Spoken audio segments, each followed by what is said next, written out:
Bueno, buenos días a todos y ya podéis imaginaros lo emocionados que estamos de tenernos aquí.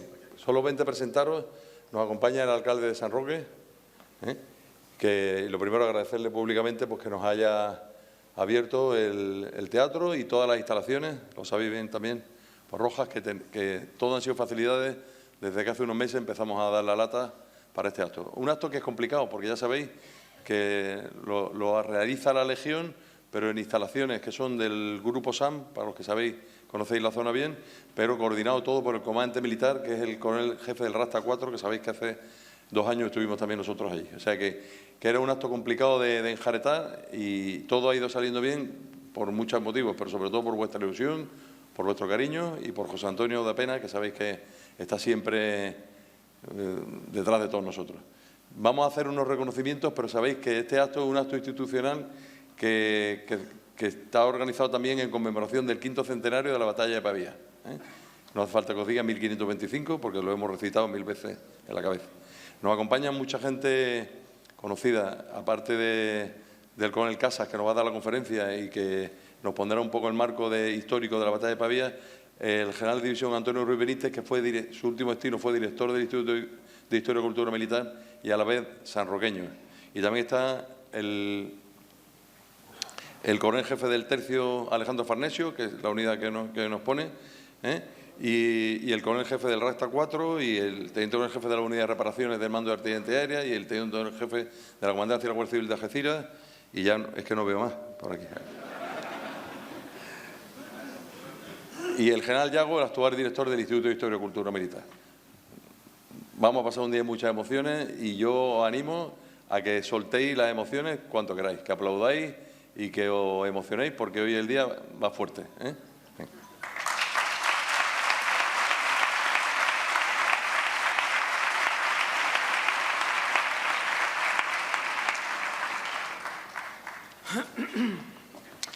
Buenos días. A continuación vamos a entregar los reconocimientos. A don Rafael Gutiérrez de León. Si sube, bueno, lo tenemos por aquí, ¿no? Vale, José.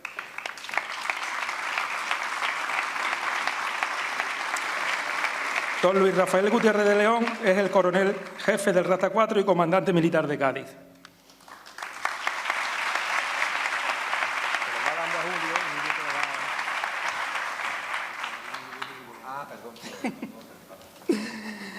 A don Fernando Sánchez Pérez. Coronel jefe del tercio Alejandro Farnesio. Don Fernando Sánchez Pérez, coronel del jefe del tercio Alejandro Farnesio, cuarto de la Legión.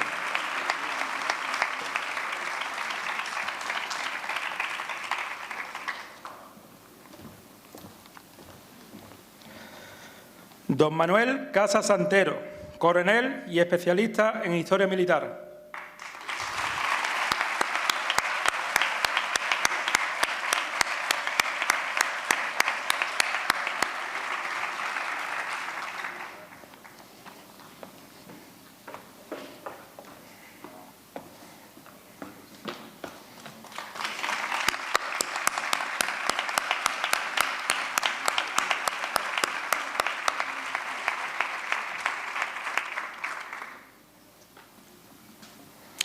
Don Juan Carlos Ruiz Boix, alcalde del excelentísimo Ayuntamiento de San Roque.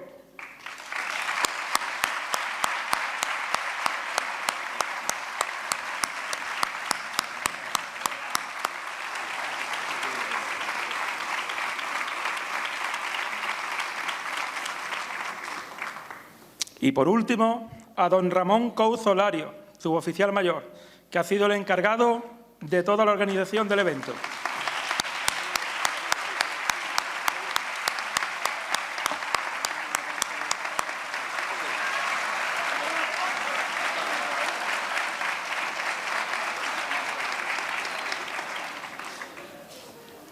Ya comenzamos con el evento. Sí, vamos a seguir adelante.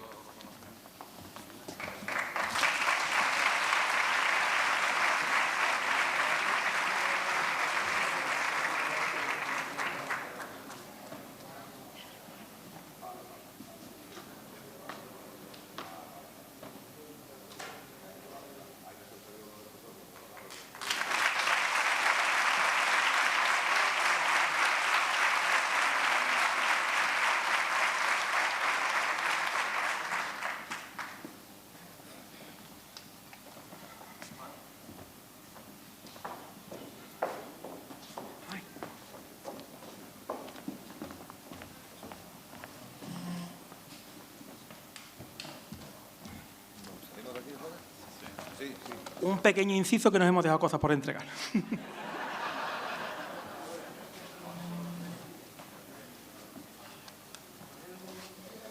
Aquí estoy. Aquí, detrás tuya. Vamos aquí. El guión de enganche.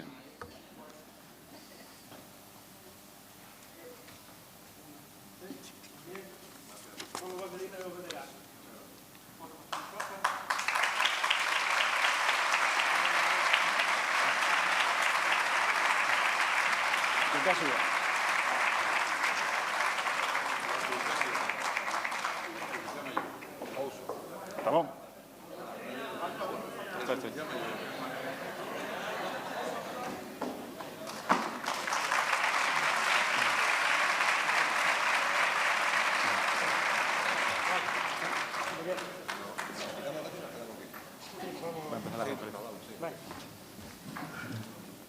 Con el permiso de vuestra general.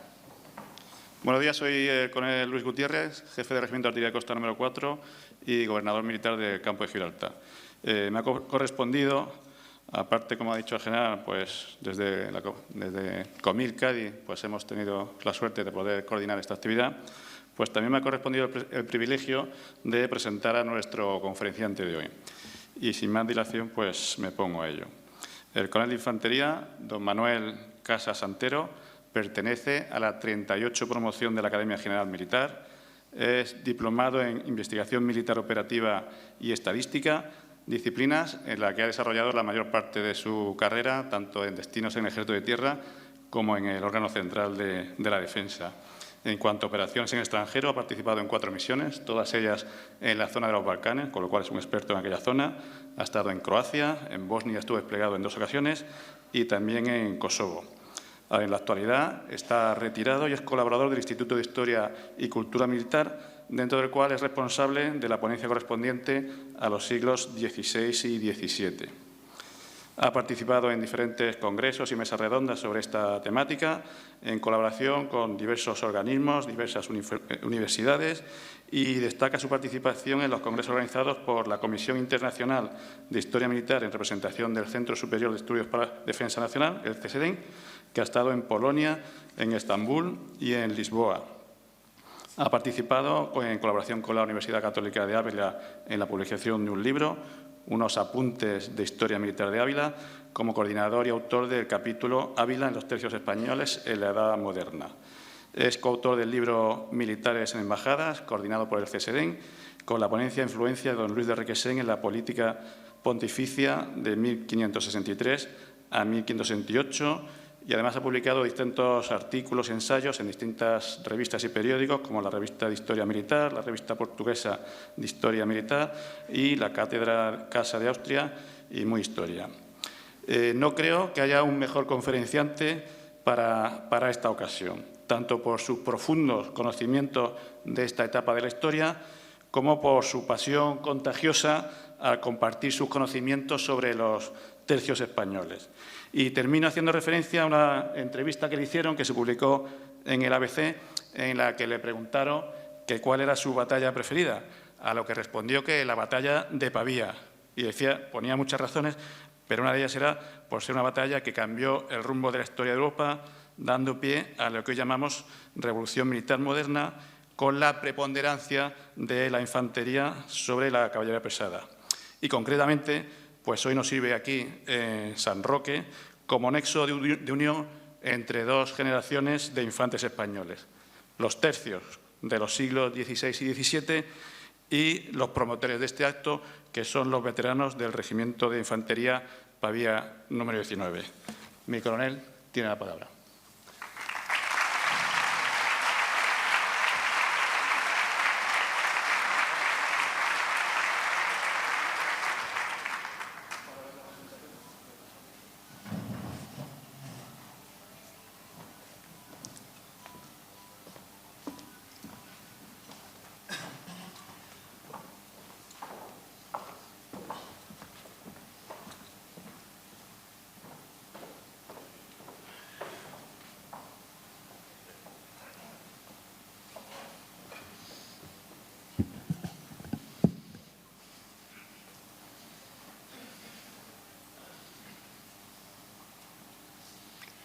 Señor alcalde, con su permiso de vuecencia, mi general. Buenos días a todos. Lo primero, en primer lugar, por supuesto, agradecerle la confianza que ha tenido la organización, el pueblo de Roquetas de San Roque y todos ustedes, la amabilidad que tienen de estar presentes en este acto. Para mí es una satisfacción ver esta sala con tantísima gente que no la esperaba y que este acto tenga la relevancia que tiene para esta localidad, en la que es la primera vez que vengo, tengo que reconocerlo, pero me parece maravilloso el entusiasmo que suscita sobre esta temática de los tercios y la conjunción que hay con el Ejército de Tierra, que para mí es evidente y muy agradable de ver. Pues efectivamente voy a hablar de los tercios y de la batalla de Pavía. Los tercios españoles son unas unidades que están funcionando durante los siglos XVI y XVII y son la base de los ejércitos de la monarquía hispánica. Realmente son unos ejércitos que son multinacionales. No funciona solamente el ejército de los tercios, el ejército español, para decirlo claramente, no funciona solamente, sino que funciona con los ejércitos de otras naciones, la alemana, la italiana, valona, etcétera, etcétera. Esta conjunción es la que hace verdaderamente potente el dominio de la monarquía hispánica sobre, en principio, toda Europa, que se alargará hacia América y hacia el norte de África, con una preponderancia, al menos durante siglo y medio, absolutamente completa. Vamos a hablar de los tercios. Los tercios que se forman inicialmente son las unidades, como digo, que forman la base de los ejércitos de la monarquía, ejército multinacional. Los tercios viejos, que son los primeros que se forman después de la ordenanza de Génova, que la firma el rey Carlos I, el emperador Carlos V, en 1536, definiendo 4 tercios en principio, que son el de Málaga, el de Lombardía, el de Nápoles y el de Sicilia. Realmente el de Málaga es un tercio circunstancial, está formado para una empresa determinada y desaparece automáticamente. Entonces se definen los tercios viejos única y exclusivamente por estos 3 que decimos, Lombardía, Nápoles y Sicilia. Y nombro los primeros maestres de campo, que era el empleo que tenía la autoridad máxima de cada uno de los tercios. Como ven allí, Jerónimo de Mendoza, Rodrigo de Arce y Álvaro de Grado. Estos son los jefes de los primeros tercios después de la ordenanza de Génova de 1536. Se le llama ordenanza y realmente está mal nombrado porque no ordena nada, realmente. La ordenanza, lo único que hace, la llamada ordenanza, lo único que hace es definir los tercios que están, dónde están y hasta dónde están pagados, hasta qué época están pagados. Realmente es un documento contable, pero se le llama ordenanza porque es la primera vez que figura el nombre de los tercios y de cada uno de los tercios y su composición, aunque existían de poco antes, de 1534. Los tercios proceden de las antiguas coronelías anteriores a ellos, que eran prácticamente igual. Las coronelías estaban compuestas por 10 compañías, unas de piqueros y otras de arcabuceros, cada compañía de 300 infantes. Esto es fundamental, son infantes, son tercios de infantería exclusivamente. Había otras armas, caballería, artillería, desde luego, pero los tercios eran tercios de infantería. Decimos 300 infantes, bueno, pues por poner un número, podían ser, normalmente no se llegaban a estas cantidades de 300 hombres por compañía.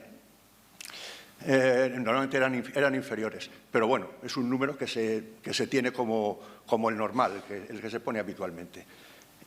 Lo mandaba un capitán, llamado capitán, que lo nombraba el rey, el cual le daba una patente que era la acreditación de su condición de capitán, de jefe, que se le va a encargar la formación de una compañía. Esa compañía va unida a otro documento que se llama la conducta, que precisamente le dice cómo debe conducirse ese capitán.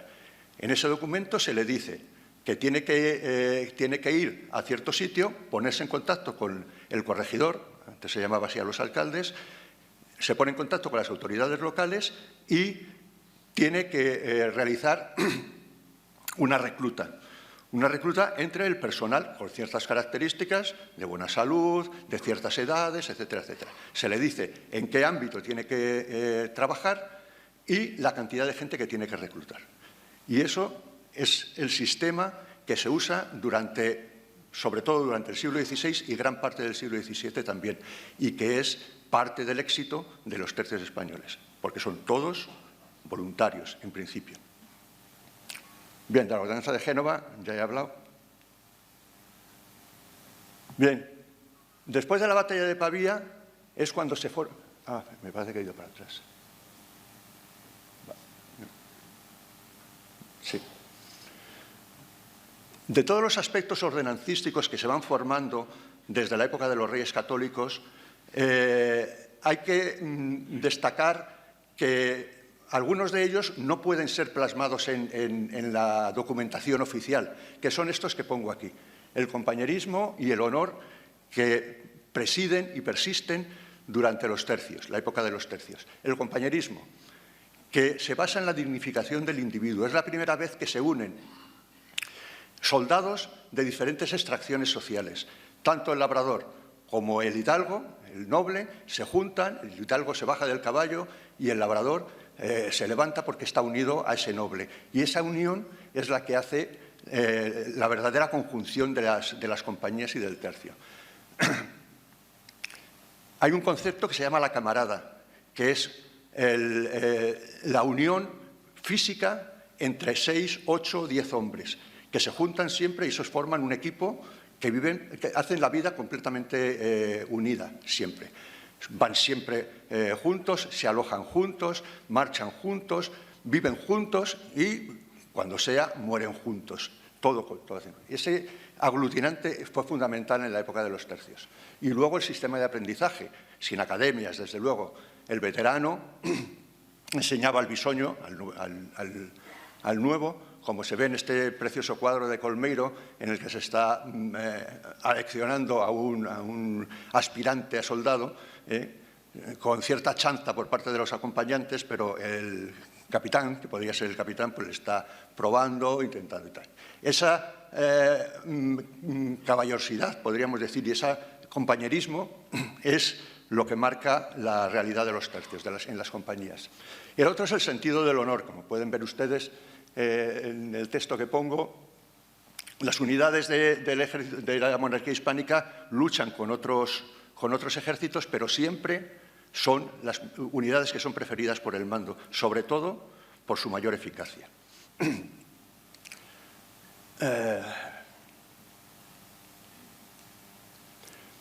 Para definir los componentes de los tercios, he querido basarme en estos documentos que les presento. Son 3 tratados, hay muchos más, pero he cogido estos porque son muy definitorios de cómo son las características de cada uno de los elementos del tercio. Me baso en Sancho de Londoño, que fue maestre de campo, o sea, jefe del tercio de Lombardía, a las órdenes del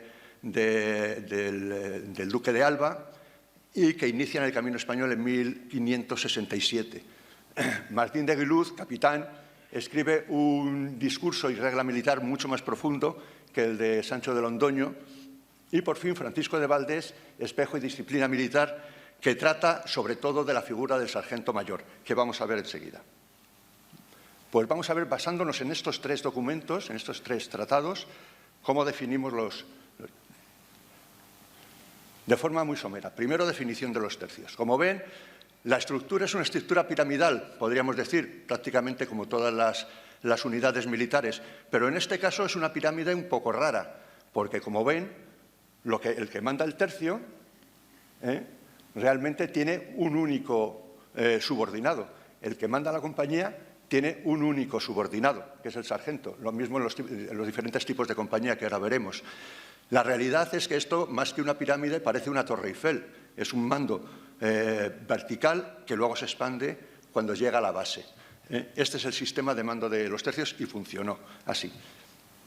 Como ven, La estructura del tercio lo manda un maestre de campo que se basa en el sargento mayor, que es el que controla todo desde el maestre de campo hacia abajo. Con ciertas compañías, pongo 8, igual con el número que decíamos antes de los componentes, 8 compañías de piqueros y 2 de arcabuceros. Podían ser 6 y 3 o los que fueran. Hay que poner un número y se suele poner este.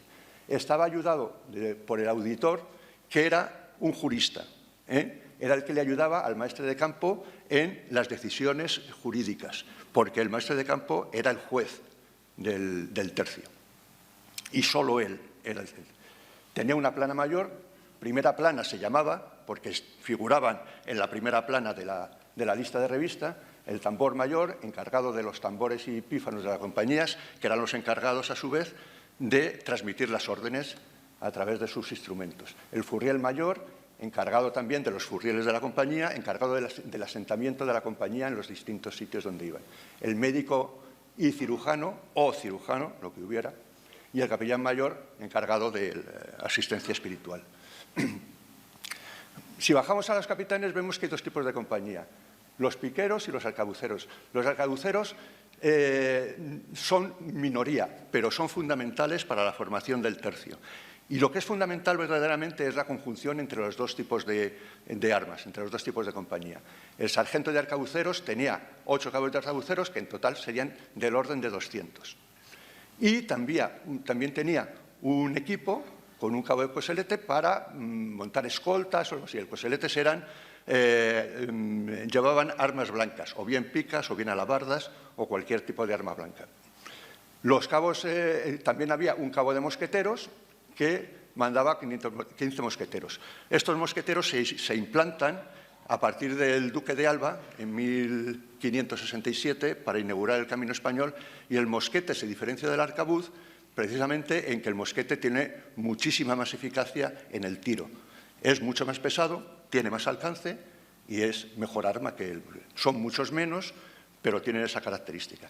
El uso del arcabuz se basa en su cantidad elevada. Lo vamos a ver en la batalla de Pavía perfectamente, que esto es así. En el caso de los piqueros, el capitán manda un sargento y hay 2 tipos de unidades que están debajo del sargento.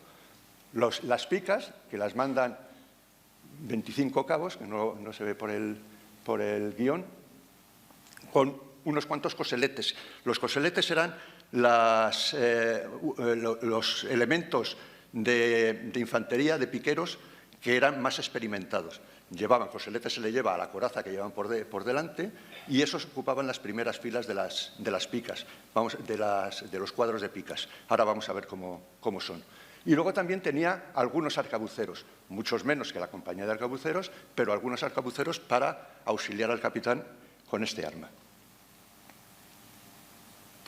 Pues este grabado podemos ver y vamos a definir cuáles son los elementos del tercio. En este grabado se ven realmente 3 tercios, 1, 2 y 3. ¿Por qué sé que son 3? Porque hay un grupo de banderas y estas banderas son cada una de las compañías. Había explicado que el rey le encarga a cada capitán y le da una conducta no me sale la palabra de cómo era lo que le indica para organizar su compañía, y además le da la bandera. No es que le dé la bandera, le da autoridad para tener una bandera, para dibujar una bandera. Las banderas son propias de los capitanes y son la marca de la compañía, y además es el elemento que une a la compañía con el rey, y todos los componentes de la compañía se sienten identificados con la bandera, precisamente por eso, porque son los que se identifican con el mando supremo que lo tiene el rey. Bueno, se componen del cuadro de picas, evidentemente. Todo esto es un cuadro de picas, esto es otro y esto es otro. Ven que tienen lo que se llaman mangas interiores del cuadro de picas, que son mosqueteros que rodean para dar seguridad al cuadro de picas. Y otros mosqueteros o arcabuceros, sobre todo arcabuceros, que son mangas volantes, que se llaman, que sirven para descubrir al enemigo, para retrasarlo si hay un ataque, diferentes funciones que tienen.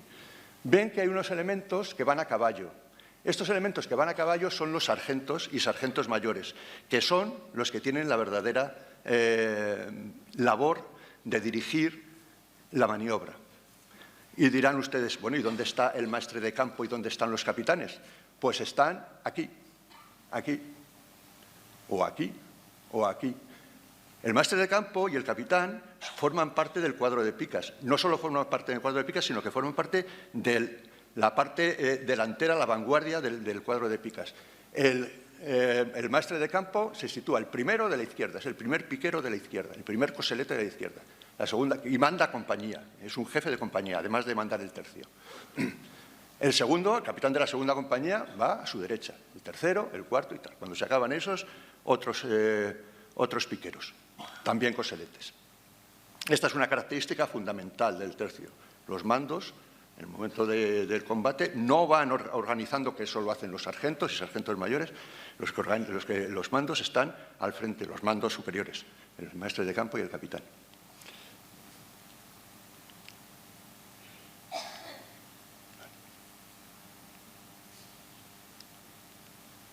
Vale.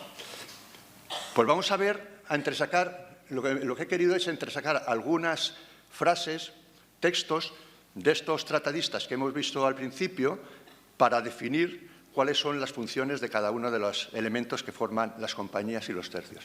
Empezamos por el soldado. Me parece que las frases son preciosas, todas ellas. Verán ustedes. Y ha de hacer todo lo que le ordenaren sus oficiales en servicio de su rey y señor, pues su rey le paga todo lo que toda su vida, sin le despedir, como hace a otras naciones.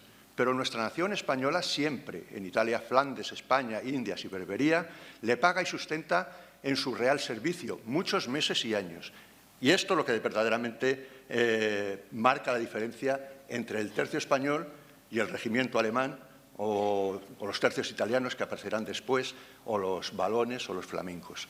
Que los tercios son fijos, existen y existen de forma intemporal. Alguna vez se disuelven, evidentemente, pero no tienen prevista una fecha de caducidad. Sin embargo, en los otros países existen esas unidades, pero con la fecha de caducidad de esa misión que tienen, de esa campaña que están desarrollando. Al final de la campaña normalmente se diluían y cada uno se iba a su casa. Esto es importantísimo. Estas son las armas que hemos visto ya que pueden utilizar cada uno de los soldados, los coseletes y picas secas. Los que no eran coseletes iban en las partes de atrás, de las filas de atrás del cuadro, se llamaban picas secas, no llevaban armadura ninguna, mucho más arriesgado, pero por eso iban detrás. Menos experiencia normalmente los picas secas que los coseletes. Los arcabuceros forman las mangas, que son exteriores, y la guarnición, que es interior o próxima al cuadro de picas. Los mosquetes, una evolución del arcabuz más potente. Y estos son diferentes armas que se marcan y tal: alabardas, jinetas, jinetones, espadas, vizcaínas, espada corta. Y lo que ya hemos hablado antes de la camarada, fundamental la camarada. Pasamos al cabo. El cabo, como hemos visto en el esquema, es el que tiene la obligación de dirigir a los soldados. Tiene a sus órdenes unos 25 soldados habitualmente, y esta es su función. Los cabos de escuadra son cabezas de cada 25 soldados que forman una escuadra, pero los tales cabos no se ha de permitir dar a los soldados de su escuadra herida ni más castigo que de amonestación y reprensión. Ante cualquier falta observada, dé aviso al capitán. Es decir, tiene cierta autoridad disciplinaria, pero muy limitada, extraordinariamente limitada. El que tiene la autoridad disciplinaria será el capitán, que transmitirá a su vez al maestre de campo, que es el que la tiene de verdad, como he dicho inicialmente. Y además, dice Guiluz, el oficio de cabo de escuadra es muy antiguo y así, en las patentes reales que se hacían en aquel tiempo, los reyes no señalaban ni hacían mención sino del capitán y el cabo de escuadra. Luego, los capitanes pedirán que necesitan una figura intermedia entre él y los cabos de escuadra, que será el sargento. Pero es posterior, y lo dice Guiluz. O sea, nos damos cuenta de cuál es la importancia del empleo del cabo. Pasamos al sargento, que es la verdadera base del mando de la compañía, y luego veremos del tercio. Dice Guiluz, el oficio y cargo de sargento es el más necesario, trabajoso y vigilante de una compañía de infantería y de quien depende todo el cuidado de ella. Y ha sido criado a pedimiento de los capitanes, como decía antes. Era necesario una figura intermedia, por ser muy necesario para la solicitud y servicio de la compañía y descanso del capitán. Tenía autoridad disciplinaria, hablamos siempre de autoridad disciplinaria, pero solo la podía ejercer en falta flagrante. Y en su caso, hágalo el sargento con alabarda o jineta, y esto es muy curioso, sin cólera. Prácticamente también lo dicen nuestras ordenanzas así, actuales. Porque no exceda los límites que a ningún sargento ha de ser lícito matar ni mancar soldado alguno. Muy explícito. Tenía al día la lista de su compañía, escuadra por escuadra y alojamiento por alojamiento. Funciones muy parecidas hasta cierto punto de las funciones que hace un suboficial actualmente. Dificilísimo el oficio de sargento, porque verdaderamente es el que manda todo y el que está al tanto de todo en la compañía. Además, dice Valdés, y en cada compañía de gente formaron y pusieron un oficial, viene a decir lo mismo, nombrándole sargento para que el capitán, por vía de este ministro, diese y pusiese el debido orden en su gente en el marchar, alojar y pelear. Lo que decimos ahora en las academias, que aprendemos de vivir, moverse y combatir. El alférez, el de la bandera. Este señor, este oficio, como decían ellos, este empleo que decimos ahora, no tenía cargo ninguno, en principio, porque era un acompañante del capitán, un ayudante del capitán, un auxiliar del capitán, un asesor del capitán, pero no tenía el mando. Hemos visto en el organigrama que el mando del capitán recae en el sargento y exclusivamente en el sargento. El alférez era un elemento que estaba al costado del capitán. Su función era que cuando faltase el capitán, hiciera las veces de capitán, sin hacer de menos a las órdenes que hubiera dado previamente el capitán, evidentemente. Estaba de forma temporal. Pero era fundamental porque la compañía tenía que tener mando siempre. Y esa figura es fundamental para que esa sucesión de mando exista en todo momento. Y además, lo que dice abajo, en el segundo letrero, dice el alférez debe procurar acomodar algunas moinas que los soldados suelen tener con el sargento. Como es un señor que no tiene mucho que hacer en el día a día de la compañía, pues tiene esa capacidad de relacionarse mucho con los sargentos y con los soldados y tiene esas broncas que se suelen montar en todos los sitios y en el ejército pues me pasa igual, esas broncas o bronquillas o problemas, es la persona encargada de suavizarlas o de tamizarlas. Y lo mismo del sargento con el capitán. Tiene esa función tan importante y tan interesante. El capitán, lo primero que dice Londoño, elegidos de los más idóneos y suficientes que en la profesión militar se hallaren, evidentemente. Era una figura. El capitán de los tercios era una auténtica figura, una autoridad de verdad. Era capitán de los tercios, nada menos. Dice Guiluz. Voy a leer la segunda por no alargarme, porque es la que me parece a mí preciosa y que define perfectamente. Ha de tratarlos, a sus soldados, a sus subordinados en general, más de palabra y hacer que los demás oficiales lo hagan así, porque no hay cosa alguna que el español reciba más disgusto ni sienta más que la mala palabra. Ultra, que es villanía del que la dice, y no le está bien al capitán tener consigo compañeros, subordinados, que no sean muy honrados. Y los soldados de su compañía lo son suyos, son sus soldados. Y así es su nombre de compañía, que todos son compañeros y el capitán, cabo y caudillo de ellos. Y ellos le han de obedecer en todo como padre y como tal no ha de consentir que sean maltratados ni vejados, sino honrarlos, que con esto se honra a sí propio. A mí me gustaría escribir así de bien y sobre todo mandar así de bien. Otros oficios de la compañía que ya hemos visto en el esquema, los pífanos y tambores encargados de dar las órdenes en combate, el furriel encargado de aposentar a la compañía después de las marchas, el barbero era el sanitario de la compañía realmente. Como dice Londoño, como ven ahí, las funciones que tiene son pelar, sangrar y atar heridas. En fin, con muy limitados conocimientos médicos. Y el capellán, evidentemente, para asesoramiento espiritual. Pasamos al sargento mayor, al estadio superior de los tercios. ¿Qué dice Valdés? que escribe un tratado específico del sargento mayor específico, y lo escribe maravillosamente. El oficio de sargento mayor consiste en 3 cosas. Es a saber, en el seguro orden de caminar, en el buen modo de alojar y en las órdenes para pelear, vivir, moverse y combatir, igual que ahora. Seguimos diciendo. El escuadrón es una congregación de soldados, esta es muy bonita esta cita, de soldados ordinariamente puesta, por la cual se pretende dar a cada uno tal lugar que sin impedimento de otro pueda pelear y unir la fuerza de todos juntos, de tal manera que se consiga el principal intento y fin, que es hacerlos invencibles. Pues de esto está encargado el sargento mayor. No directamente el maestre de campo, aunque evidentemente es el responsable de todo, pero el que hace esa labor directamente es el sargento mayor. Eguiluz, el sargento mayor ha de tomar de su maestre de campo como cabeza y justicia ordinaria, otra vez la justicia, de su tercio todas las órdenes, pero las ha de ejecutar el sargento mayor, las hace el sargento mayor, que con él se descuida a su maestre de campo en todo y por todo. Está claro la figura del sargento mayor fundamental. Y el maestre de campo, caudillo y guía, justicia ordinaria. No hay otro que dé las sentencias que no sea el maestre de campo. Gobierna todas las compañías, etc. Para la determinación de las cosas de justicia tiene a un letrado, que ya hemos llamado antes, que es el auditor. Y luego tiene muchísima autoridad, y eso se refleja en que para su guardia tiene pagados por el rey 8 alabarderos alemanes. Otros oficios, el capitán Barrachel o de la compañía. Me parece muy curiosa la definición que hace Londoño de él. Son tan necesarios como lo es el terror a la gente. Realmente son el equivalente a la policía militar actual.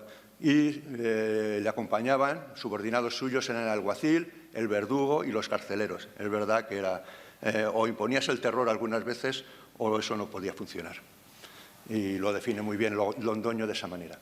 Furriel mayor era el que coordinaba a todos los furrieles, el médico, este sí ya con conocimientos buenos de medicina, el capellán mayor, como jefe de capellanes, asegurándose, y el tambor mayor lo mismo que para el resto de los tambores y pífanos de las compañías. Bien, pues ya definidos lo que son los tercios, al menos con estas indicaciones que nos dan los tratadistas de la época, vamos a ver cómo se desarrolló la batalla de Pavía, que yo la considero, como ha tenido a bien, muchas gracias mi coronel por la presentación, que no te lo había dicho, como ha dicho mi coronel, a mí me parece que es la inauguración de los tercios, podríamos decir, aunque no están efectivamente marcados en el papel con su definición, este es el tercio, este es otro tercio, este es otro tercio, esto funciona así por primera vez, desde mi punto de vista, en la batalla de Pavía. Pues vamos a ver cómo se desarrolla la batalla de Pavía. Fíjense en cómo lo defino yo. La reconstrucción de una batalla imposible de reconstruir. ¿Por qué digo eso? Lo vamos a ver enseguida por qué digo eso. Es tan complicada esta batalla y su desarrollo que por mucho que se ha escrito, que ha sido muchísimo, es dificilísimo saber qué ocurrió realmente llegando a detalles importantes. Y nos imaginamos que pudo ser de esa manera, pero realmente es un guirigay el que se organiza, que es dificilísimo de llegar al conocimiento de la realidad. Bueno, vamos a definir cuál es, en primer lugar, el contexto geoestratégico. En primer lugar, el gran capitán, Gonzalo Fernández de Córdoba, había sido ordenado por los reyes católicos, conquistar el reino de Nápoles. Sin entrar en más profundizaciones, al final el reino de Nápoles queda por Castilla y Aragón, por los reyes católicos, a partir de 1504. Se incorpora al reino de Sicilia y al reino de Cerdeña, que habían sido conquistados por la corona de Aragón previamente.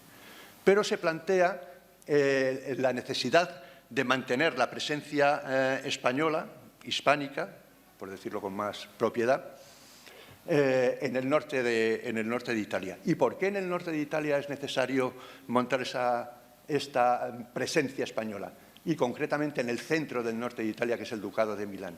Porque existen dos ejes, el eje norte-sur, que se enfrenta al eje este-oeste, que es el que voy a intentar definir. El eje norte-sur es el que representa España y su alianza con el imperio. Las unidades militares españolas llegaban a Génova para atravesar el camino español, en principio, y antes también, y reforzar las posiciones, las necesidades de tropa que eran necesarias en el centro de Europa o en los Países Bajos, en lo que se denominaba como Flandes. Y este eje sur-norte, o norte-sur, porque también era de vuelta, era lo que es necesario para España. Esto es España. Y eje este-oeste es el que marcan la República de Venecia con Francia, los grandes aliados, que van a intentar oponerse al eje español. ¿Por qué? Porque las alianzas comerciales entre los dos países, entre Venecia y Francia, son enormes.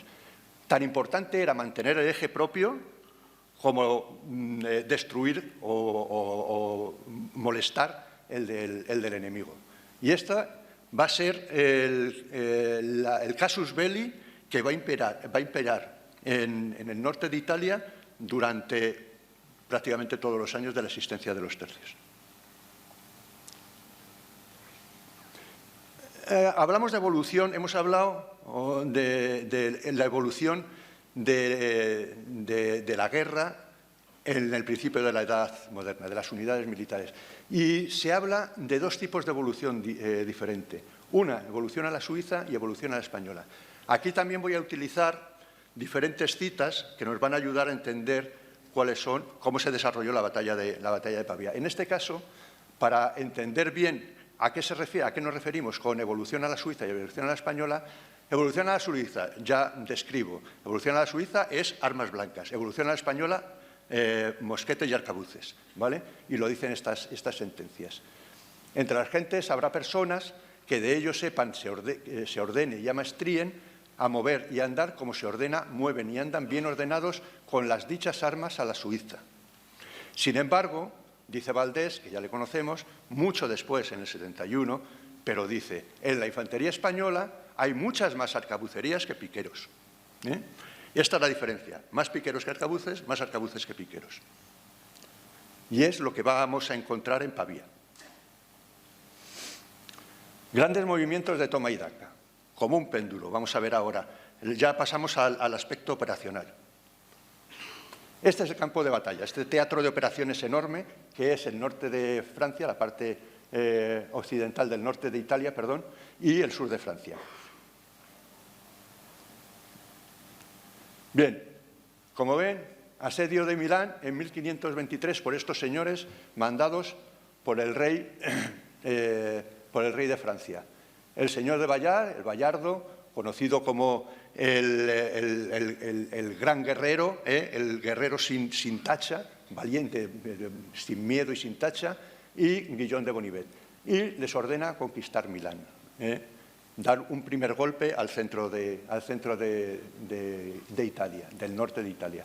Aquí en Milán estaba gobernando la dinastía Sforza, que eran aliados, en principio, de la monarquía hispánica, del emperador Carlos V. Intentan reacción española, automática. ¿A quiénes tenemos aquí, que vamos a ver durante la batalla de Pavía? Carlos de Lannoy, que es actualmente, en este momento, 1523, el virrey de Nápoles, acude al norte para apoyar a Fernando de Ávalos, que era el jefe de la fuerza en el norte de Italia, y Carlos de Borbón. Carlos III de Borbón. Borbón es un francés, pues efectivamente es un francés, pero ha hecho defección del rey de Francia por unos problemas dinásticos y hereditarios, total, que se vuelve contra el francés y se hace aliado y participa muy activamente en el desarrollo de los combates y de la guerra en general bajo la bandera del emperador. Voy a hablar del ejército del emperador siempre, no voy a hablar del ejército español en este caso, porque aunque sabemos que el componente principal son los españoles, pero actúan junto con otras naciones. Bien, ¿qué pasa aquí? Pues que el rechazo que llevan a cabo Carlos de Lannoy y Fernando de Ávalos se lleva a cabo la batalla de Romagnano en 1524, al año siguiente, contra el caballero Bayardo que hemos visto antes. Y es una derrota sin paliativos de los franceses. Todo muy esquemático, como ven, sin entrar en grandes profundizaciones.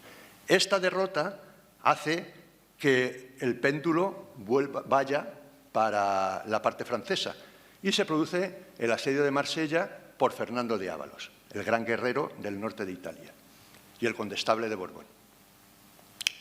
Pero aparece Francisco I, dice, hasta aquí hemos llegado, de eso nada, has entrado en mi territorio, vamos a ver qué pasa aquí, con un ejército imponente. Tan imponente que llega y asedia Milán y conquista Milán, definitivamente. No definitivamente, definitivamente en este contexto en el que estamos hablando, operacional. El ejército del emperador se tiene que retirar a Lodi, pero afortunadamente deja una resistencia en la ciudad de Pavía, al mando de Antonio de Leiva. Una resistencia importante. Tiene 6.000 individuos a sus órdenes. 6.000 individuos dentro de Pavía tienen una gran ventaja, que es un buen contingente, pero tiene una gran desventaja, que es mucha gente, y en los asedios, y sobre todo si duran mucho tiempo, hay problemas de alimentación, problemas de epidemias, etcétera, etcétera. Y en esta situación está. El francés ha llegado a Milán con mucha fuerza y los españoles en la retirada se han desgastado muchísimo. Se tienen que refugiar en Lodi y allí esperan futuros acontecimientos. Fíjense en este triángulo, qué curiosidad más curiosa, y es el triángulo que forman Milán, Lodi, Milán, donde está Francisco I, Lodi, donde están los imperiales, y Pavía, donde han dejado de guarnición a los 6.000 elementos del imperio, sobre todo españoles y alemanes. Es curioso. Vamos a ver que el Francisco I va a tener que decidir o ir a Pavía para eliminar la resistencia que queda allí o dirigirse directamente al famélico ejército que está en Lodi, que se ha conseguido refugiar en Lodi. Para no dejar elementos a retaguardia, decide, quizá con buen criterio, no lo sé, es lo que decide, al fin y al cabo, ni bueno ni mal criterio, ir a Pavía y asediar Pavía. Mientras tanto, aprovechan el ejército imperial de Lodi en reforzarse, sobre todo con el condestable de Borbón, va a Alemania y trae un contingente de alemanes importantísimo. Bien, seguimos. Grandes movimientos, los que hemos visto, de Romagnano a Marsella, de Marsella a Lodi, que desembocan en el asedio de Pavía el 28 de octubre de 1524. Lo que pongo en esta diapositiva tiene que ver con lo que decía al principio de imposible de domesticar el estudio de esta batalla. Pongo estas fuentes que hablan de la dificultad de este estudio, pero me gustaría resaltar la que está un poco marcada, que dice un señor que se llama Bouchet. Me he tomado la molestia de conocer las dinámicas de esta batalla y por eso he conversado con muchos que regresaron, pero de los 15 o 16 con los que hablé, ni siquiera 2 estuvieron de acuerdo. Y esto lo hace un señor que estaba en esa época inmediatamente después de la batalla. Fíjense lo que dicen después. Cada uno lucha por su cuenta y según su inspiración. Es tal el jaleo que se monta que, como dirá luego Pesquera, cada uno era dueño de lo que tenía debajo de sus pies y poco más, y nada más.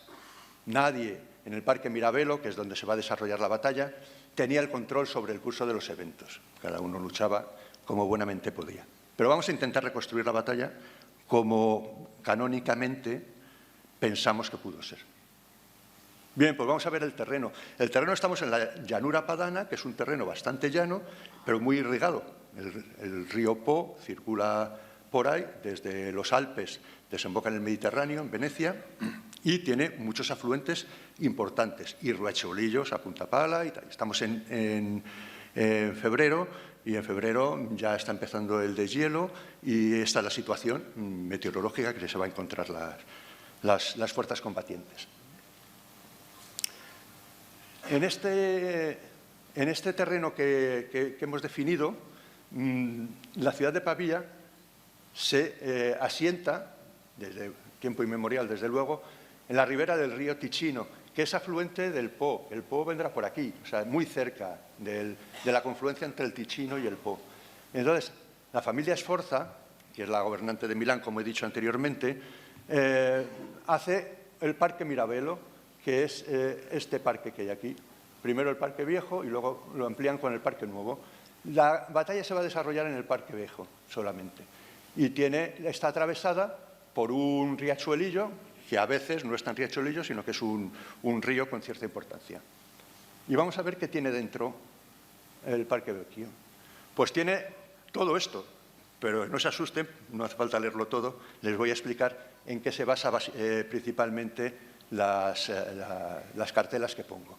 De este color, como ven, son las casas, edificaciones que están. De este color están los edificios eclesiásticos, iglesias. El Mirabello, en el centro del Parque Mirabello, está el Mirabello, un gran castillo, una gran fortificación que hay. Hay que llamar la atención, sobre todo, a la Torre del Gallo, que está en el lado este, y que tiene unas vistas muy buenas desde aquí hacia el este, que es donde se supone que va a venir, vamos, donde se supone y donde no tenía más remedio que venir el enemigo sobre el asedio que está haciendo el Francisco I sobre Pavía.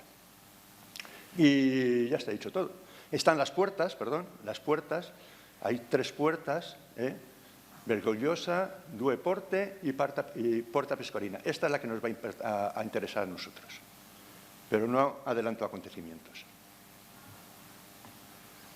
Como ya he dicho, cosas importantes a destacar y a llamar la atención: el Mirabello, porque es la edificación grande que está en el centro del parque, y esta línea de iglesias, San Paio, San Giuliano, todas estas de aquí, que forman prácticamente una posición defensiva, si se dan cuenta, ¿vale?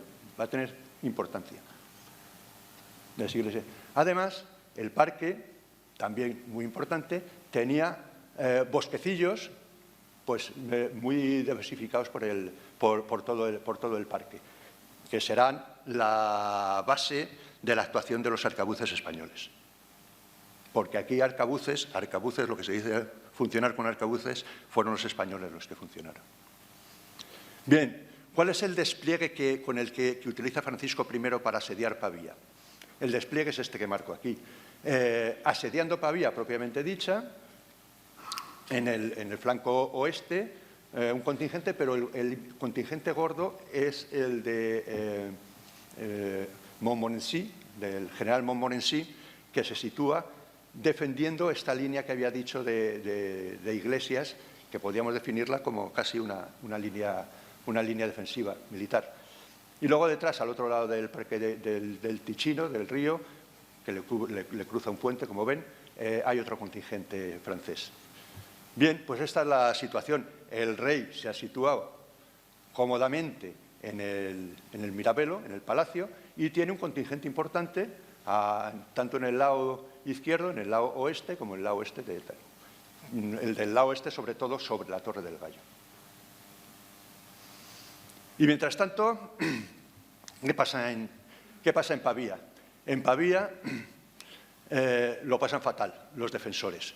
Pongo ahí madera de los tejados y metales preciosos de las iglesias. ¿Por qué? Estaban en tan malas condiciones que prácticamente no tenían ni siquiera con qué calentarse. Estamos en febrero. Estos están en Pavía. El asedio dura desde octubre, recuerden ustedes, y dura hasta finales de febrero. Todo ese tiempo tiene que estar ese contingente tan importante en esas condiciones. ¿Qué es lo que pasa? Madera de los tejados, para hacernos una idea de sus dificultades. Metales preciosos de las iglesias. Resulta que el contingente alemán dice que necesita sus pagas. No que necesite, sino que quiere sus pagas. No es intransigente, además. Los españoles no. Los españoles se conforman con que ya les pagarán, pero los alemanes hay que pagarlos. Y entonces tienen que fundir los metales de los vasos sagrados de las iglesias para hacer monedas. Y hacen monedas. Estas son las monedas que hacen para pagar a los alemanes. Como ven, tienen esta 1524, este es el año en el que hacen, aquí se ve mejor, 1524, dice, tienen esta leyenda, Ces Pepe Ob, que significa Cesaries Papier Obsesis, a los cesarios asediados en Pavía.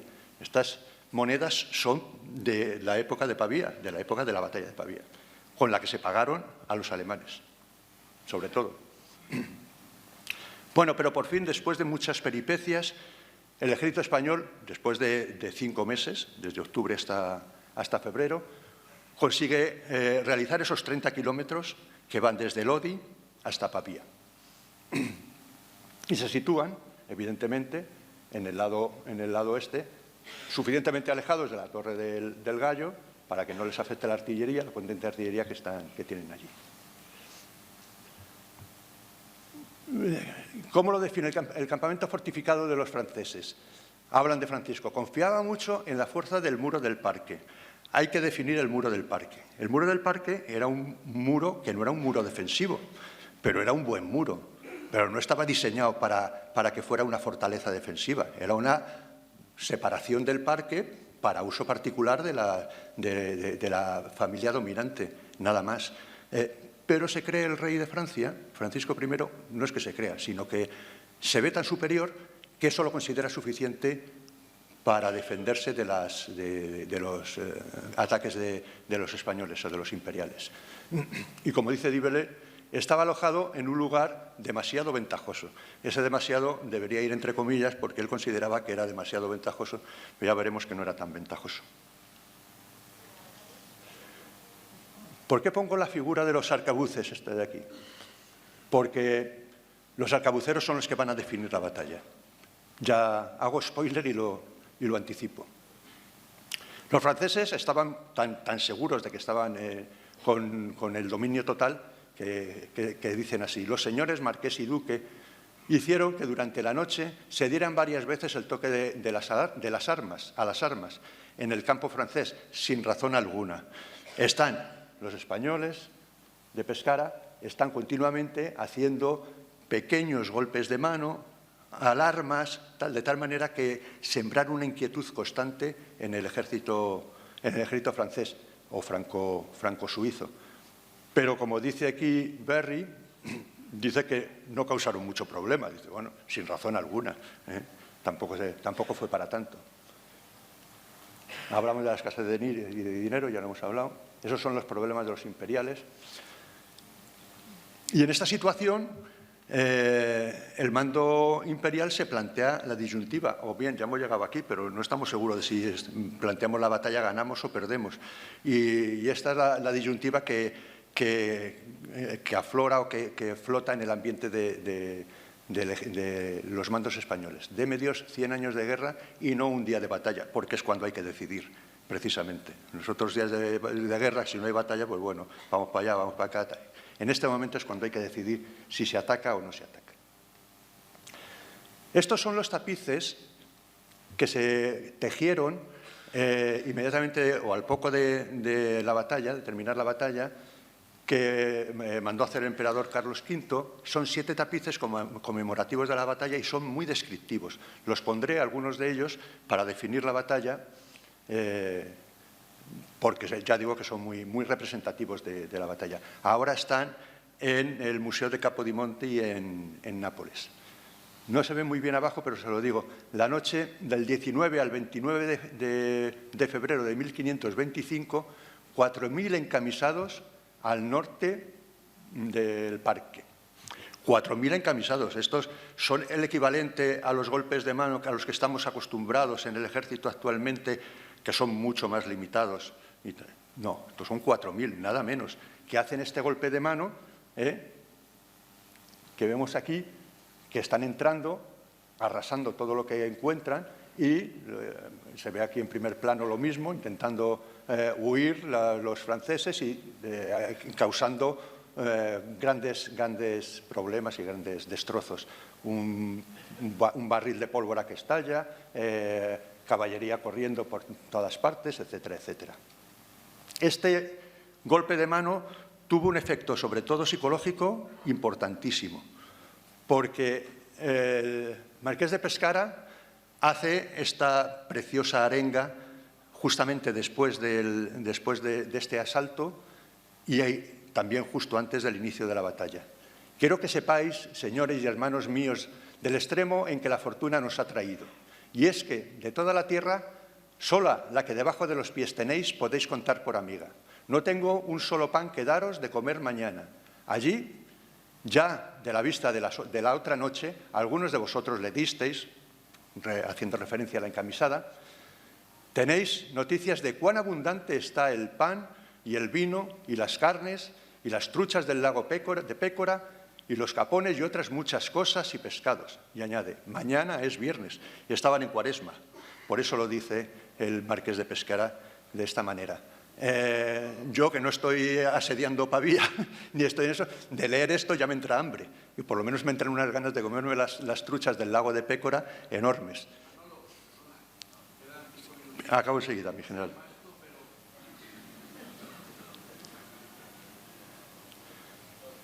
Entonces atacan las tropas en las encamisadas, como hemos visto. ¿Cuál es el objetivo? Bueno, saltamos esto y vamos a pasar a lo que es la batalla definitiva. Se hace un asalto general por el norte, con una fuerza muy grande, pero calculan mal el tiempo que tardan en abrir el cerco. Y pensaban que iba a terminar por la noche, pero llega el amanecer y todavía no han conseguido entrar. Entonces se plantea, entran, el rey de Francia con todos sus gentilhombres de armas, caballos ligeros suizos y lansquenetes franceses avanzan con su artillería disparando frente a ellos. Han entrado todos de golpe, pero con dificultad. Las brechas de la muralla se abrieron justo antes del amanecer. El ejército imperial toma el Mirabelo, pero realmente es un éxito, pero es una ratonera en lo que van a entrar. Y vamos a definirlo enseguida. El asalto fue tan rápido y en tantos lugares que una parte no podía socorrer a la otra. Se refiere a los franceses. Quedan separados el lado izquierdo con el derecho. La artillería francesa martillaba a los imperiales. Dice, sobre todo, abundancia de golpes que destruían y disparaban, que se veía volar por el aire las armaduras de los enemigos, cabezas y brazos de los hombres que a caballo y a pie, etcétera, etcétera. Se ve el efecto de la artillería sobre la ratonera en la que han entrado los imperiales. Pero dice Pescara, hallé un bajico donde recogí la infantería tudesca y española y la hice echar porque no recibiese daño. Es importante porque si no estaban todos. La situación era verdaderamente desesperada. Parecióles a los enemigos, a los franceses, que iban deshechos y con esto dieron prisa a su llegada, dice Ábalos. La retaguardia imperial fue destruida por la caballería francesa y la artillería, ya he dicho que estaba martilleando a los imperiales de Mirabello. La caballería francesa dispersa a la imperial, que lo marco en este, está la francesa, esta es la imperial. Entonces el rey está seguro de la victoria ya, el rey francés. Ahora quiero llamarme señor de Milán. Y decía Ferrante Castriota, de noche era una casa importante de Italia, vosotros franceses ahora sois señores de Italia. Parecía que todo estaba cumplido. Los imperiales, ¿cómo están? La artillería y la retaguardia perdidas. La caballería había sido dispersada, la infantería estaba bajo el fuego de la artillería. Peores situaciones imposible. Parecía que un milagro solo podía solucionarlo esto. Y el milagro ocurrió, o por lo menos parece que ocurrió. Porque ¿cómo estaban los franco-suizos? El rey no se le ocurre otra cosa más que cargar con su caballería pesada sobre todo, dejando al ejército sin coordinación. Él se va y entonces ya no hay coordinación entre la que podía haber entre el lado izquierdo y derecho. Y además, sobre todo, se pone en la línea de tiro de la artillería. Y esto hace, me salto estas citas porque vamos muy mal de tiempo, digo la última, esta furia de los franceses, según la opinión de muchos, pareció que sin duda arrebataba la victoria de las manos del rey de Francia. Y esto es lo que ocurrió realmente, como dice Llobio. Los arcabuceros españoles se dirigen en dos mangas, una hacia el este y otra hacia el oeste. Atacan a la caballería francesa en orden abierto, aprovechando los bosques, como se ve en este maravilloso tapiz de Nápoles. Naturalmente, diestros y protegidos con armas ligeras se retiraron rápidamente hacia atrás y, rodeando el terreno, burlaron la furia de los caballos. Sin orden, se dispersaron por todo el campo. Es el hecho fundamental de la actuación de los arcabuces españoles. Este es el rey francés que cae prisionero, que se refleja así en los tapices. También toman la artillería automáticamente, la artillería francesa. Y se produce el choque de las infanterías. Se tiene que todavía terminar el choque de la infantería. Terrible encuentro. Los suizos y alemanes contra españoles y alemanes. Los alemanes, sobre todo los de las bandas negras, eran especialmente temibles.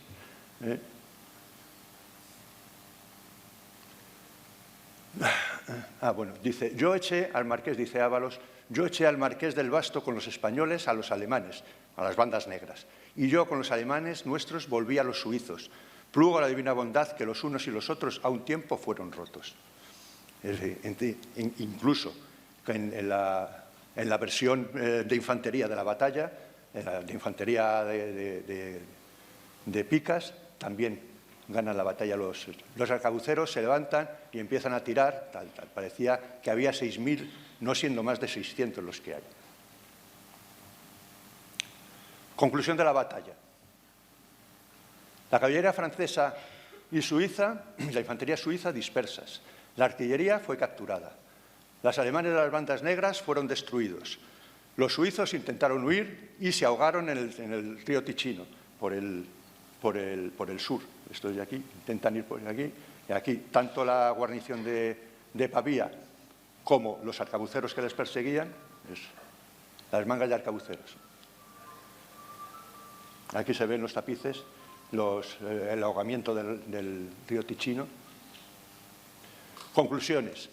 Bueno, victoria decisiva de los imperiales, piqueros suizos vencidos, arcabuceros españoles vencedores. Parecía, como dice Llobio, parecía que el verdadero eje de la guerra eran las mechas encendidas de los arcabuces. Los arcabuces españoles, le falta decir, porque Llobio no era especialmente pro-español, este cronista. ¿Por qué la batalla decisiva? Porque aquí, en esta batalla, se enfrentan todo el potencial de ambos ejércitos. Y por eso se le llama la batalla decisiva, porque luego tiene la trascendencia que ya conocemos del dominio español en el norte de Italia. ¿Y por qué es tan importante también? Otro concepto, por la captura de Francisco I, porque también ocurrió esto en Marignano, en Romagnano, en Marsella y en Bicoca, en estas batallas y en algunas más, y no fueron decisivas. Quizás ahora se está estudiando la posibilidad de que la propia captura de Francisco I fue algo más que una anécdota y que fue el hecho por el que la batalla de Pavía fue verdaderamente decisiva. Y esto es todo. Muchas gracias por su atención.